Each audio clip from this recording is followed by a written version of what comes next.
Ever wondered about the difference between ferrous and non-ferrous metals? Knowing this can seriously boost your scrap metal earnings. It all comes down to one simple tool, a magnet. Ferrous metals are magnetic. Think steel, iron. Non-ferrous metals are not magnetic, like copper and aluminum. This distinction is crucial for value.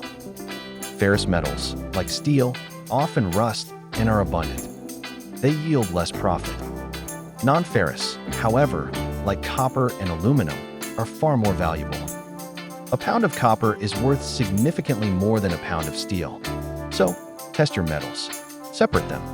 Maximize your profit from every piece of scrap. Most beginners lose money in scrap because they don't know this.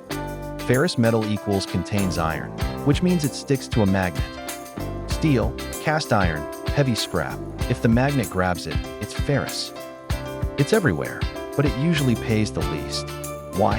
High supply and it rusts. Non-ferrous metals don't have iron, so no magnet. Think copper, aluminum, brass. This is where the real money is. Copper can pay 5 to 10 times more than steel. Magnet sticks? Ferrous. No stick? Non-ferrous.